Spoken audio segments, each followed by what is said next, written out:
የትኛውም አካል ችግር ሊፈታ ቢያስብ ይቸገራል። ምክንያቱም ግጭት ከሁሉም ኩነቶች በላይ ከሰው ልጅ ተፈጥሮ ጋር ከሞላ ጎደል እኩል የነበረ ነገር ነው።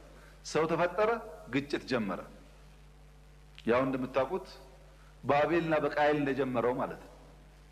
ከሰው ልጅ እድሜ ጋር ነው ግጭት የኖረው፣ ሳይዙ ከፍ ዝቅ እያለ። በጣም ብዙ ፈላስፋዎች፣ ተመራማሪዎች፣ አዋቂዎች ግጭትን ለማስቀረት ብዙ ጥናት፣ ብዙ ምርምር አካሂደዋል፣ ብዙ ጽፈዋል። ፒስ በጣም በጣም ውድ የሆነ ኮሞዲቲ ነው፣ መገንባት ያለበት ነው። ግን ሁለት አንደኛዎቹ ወገኖች ፍጹም ሰላማዊነት ወይም ፓሲፊዝም የሚባለው ምንም አይነት ትንኮሳ፣ ምንም አይነት ሙከራ ቢደረግብህ ግብረ መልስ አትስጥ። ስትመታም፣ ስትሰደብም፣ ስትነጠቅም ዝም በል። ግብረ መልስ ካልሰጠህ ግጭት በሁለት አካላት ይሁንታ የሚፈጸም ስለሆነ ልታስቀረው ትችላለህ የሚል እሳቤ ያላቸው ፈላስፋዎች፣ አዋቂዎች አሉ። ፓሲፊዝም ለግለሰቦች ጥሩ እሳቤ ነው፣ መጥፎ አይደለም። አሁን ታገሰ ነካ ነካ ቢያደርገኝ ብተወው ችግር የለውም። ለግለሰቦች በህዝብ የተመረጠ መንግስት፣ በብቸኝነት ኃይል የመጠቀም ስልጣን ያለው መንግስት የወል ፍላጎት የወል ኢንትረስት ፕሮቴክት ማድረግ ያለበት ተቋም ሲሆን ግን ያስቸግራል። መንግስት መሬትን ሲወስዱብህ በቃ ይውሰዱት ብዬ ተዋለው ሊል አይችልም። በምርጫ በህዝብ ይሁንታ የተፈጠረ መንግስት እንጥላለን ሲሉ ዝም ብዬ አያለው ማለት አይችልም፣ ያስቸግራል። ተፈጥሮ እንደዛ አይደለም። ይልቁንስ መንግስት ሰላም ያስቀደመ መሆን አለበት። ሰላምን በይፋ የሚናገር ለሰላም የሚተጋ መሆን አለበት። ሰላም የሚያደፈርስ ነገር ሲኖርም ግልጽ መመዘኛዎች ያስፈልጉታል። ዝም ብሎ ዘሎ ውጊያ አይገባም። አንደኛ ፍትሃዊና በቂ ምክንያት አለ ወይ? ውጊያውን ለማድረግ ግጭቱን ለመፈጸም በቂ ምክንያት አለ ወይ? ሁለተኛ ያንን ግጭት በኃይል ለማስቀረት ተገቢ ስልጣንና ቅቡልነት ያለው አካል ነው ወይ?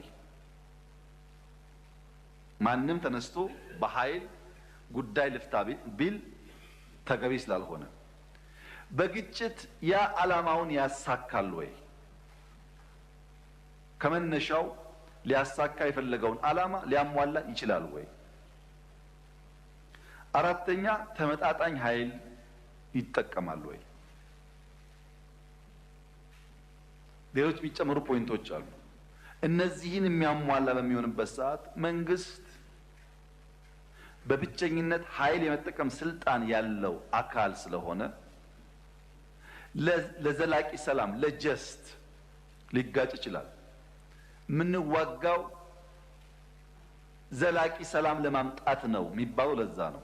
ጀስት ወር ከሆነ የተሟላ ሰላም ለማምጣት ስልጣን ያለው አካል ኃይል መጠቀም እንደሚችል የዓለም አቀፍ ክፍት እውቀት ነው። ማንም ሰው የሚያውቀው ነገር ነው። ኢትዮጵያ ውስጥ ያለው ችግር ከዚህ ይለያል። ሁለት መሰረታዊ የፖለቲካ ስብራቶች አሉበት። አንደኛው ነባሩ የመጠፋፋት ባህል ነው። ነባር ባህል ነው። ልጅ ኢያሱ ሲነሱ አልጋ አልጸናም ብሎ የሚነሱ ኃይሎች አሉ። መንግስቱ ሲመጣ አልጋ አልጸናም ጊዜው አሁን ነው ብሎ እዚህም እዛ የሚቧደኑ ሰዎች አሉ። በኢህአደግ ዘመንም አሁን ይሄው ነው፣ ባህል ነው። አዲስ መንግስት ሲመጣ አልጋው ሳይጸና እናፍርሰው የሚባል የነበረ ባህል አለ። አንድም መንግስታት ኢትዮጵያ ውስጥ በሰላማዊ መንገድ ሽግግር አድርገው በረጋ መንገድ የሄዱበት ታሪክ የለንም። ይሄ የራሱ የሆነ ጉዳት አለው። ሁለተኛው ከሶሻሊስት እሳቤ ጋር በስፋት ወደ አፍሪካ ወደ ኢትዮጵያ የገባው በሽታ ነው። ሶሻሊዝም እንደ ዌቭ ዘ ሆል አፍሪካን የወረረ በሽታ የወረረ እሳቤ ነው በሆነ ዘመን ውስጥ። ይሄ በሽታ በተለይ ኢትዮጵያ ውስጥ ያመጣው ችግር ደግሞ ፍረጃ ነው። ሶማሊያም ነበረ፣ ታንዛኒያም ነበረ፣ ዚምባብዌም ነበረ። ብዙ አፍሪካ ሀገራት በሶሻሊዝም እሳቤ ተውጠው ተንቀሳቅሰዋል። በእኛ ደረጃ ግን ፍረጃ መኖር እርግጠኛ አይደለሁም። ጠላት ስንል እንፈርጃለን። በጠላት መቃብር ላይ ካልሆነ ቤት አንሰራም። ቆሞ በሰላማዊ መንገድ ተደራድሮ የሚባል ነገር ልምምዱ የለም። የኢትዮጵያ ፖለቲካል ፓርቲና እሳቤው ከተጀመረበት ጊዜ ጀምሮ 1960 አካባቢ ጀምሮ ያለውን ብንመለከት ተማሪዎች ሁሉም አንድ እሳቤ አይዲዮሎጂ ይዘው በሆነ ምክንያት ግራና ቀኝ ከቆሙ በኋላ መሳሪያ ሳይኖራቸው እስክሪብቶ ያላቸው ተማሪዎች በጽሁፍ በንግግር ከመጨቃጨቅ ይልቅ መሳሪያ ተውሰውና ገዝተው መገዳደል ጀመሩ።